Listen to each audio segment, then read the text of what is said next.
Alright guys, it's time to get cruising. Let's do a video on how to get started. So you want to ride, you want to be a biker, you want to be out in the streets, in the fresh open air, no cage around you.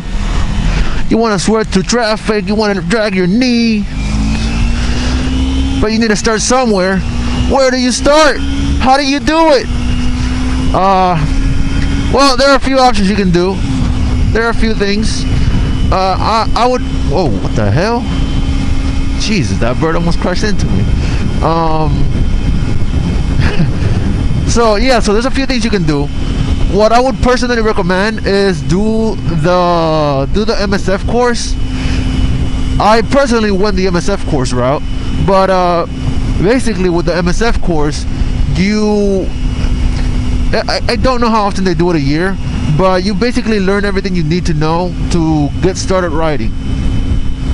The good thing about the MSF course, the reason I'd say is, I personally think is one of the best ways to get started on bikes, is that they provide you with a bike, first of all, so you don't even have to have a bike, because even if you did have a bike, you wouldn't know how to ride it, unless, you knew how to ride bikes beforehand, then never mind. But if you've never ridden a bike before, then you wouldn't know how to ride it. I personally didn't know how to ride it. And after the MSF course, I was confident enough to hop on a bike and know what I'm doing. So yeah, so after doing the course, we do, it's like your driving test for a car, but you do it for the motorcycle. You basically do it then and there. 3 days after you start the MSF course, it's your last day, Sunday. You just do the driving test. If you pass, then you also do the written test. And the written test, I'll admit, was very, very easy, because over the last 3 days we have been reviewing everything that's going to be on the test.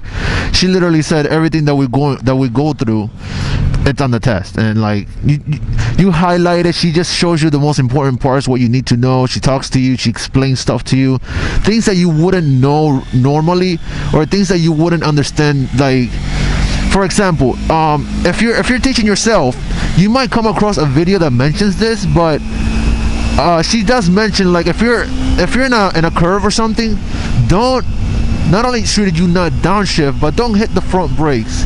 If you're turning and you're in a curve and your bike is sideways and you hit the front brakes, you're gonna go down. It's gonna lock up, and then you're just gonna go down, basically. I feel like I wouldn't know that. Honestly, after I took the test, after I got my license and I started driving, I was driving around Savannah for a while, and I forgot some of the stuff that we went through in class. And I was going through this turn, I was driving through some twisties by some neighborhood there, and I was going too fast, so I was trying to slow down, and then I hit the front brake. My bike wiggled like crazy, and I'm like, oh my god. And then it came back to me, oh, that's right, you don't hit the front brake. She made that very, very clear.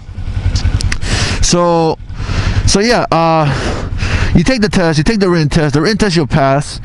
The driving test was a little bit more difficult. Me and some other people were close to failing. We didn't exactly fail, but we were pretty close. I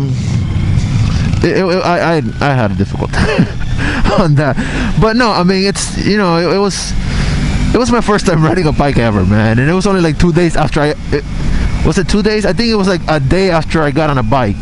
So I mean, although you catch on, you after like 10 to 12 hours or so, you catch on to almost everything, but it's still a little bit difficult. It's not. If you've never ridden before, it's still a little bit difficult, but I mean, I passed it. Everybody else passed it also. It wasn't impossible or anything. So yeah, so that's cool, man. Then after we pass it, you get your waiver, and then you just go back to the DMV, and they'll just give you they'll just stick an M on your license. That's basically it. But yeah, now you're a certified, you have a motorcycle license, and then you just go out, you get your bike, you know how to ride, you buy your bike, you practice a little bit, here and there, and then if you can just go into the streets. I mean, it's probably not recommended, since if you just learn how to do it, you've only been driving for like literally 2 days. So it's probably best to practice a little bit and then get into the streets, so that way you have some experience, and although you learn everything about shifting and everything, bikes handle differently. Like my 250 handles a lot differently than the bike that I had in the MSF course. It was a cruiser. I don't even know which one it was, but it was a decently heavy big cruiser, you know. So yeah, you would need to practice some, you know, a bit with that, so you can get used to the bike. That's the MSF route. The other thing you can do, that's not the only way you can learn, but I think that's one of the best ways you can learn.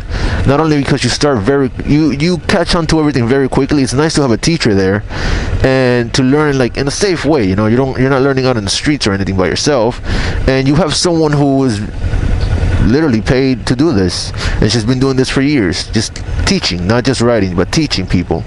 And she probably knows the proper way to teach you, and she has, like, you know, tips that she can tell you, and just general ideas on how to be safe out here, you know.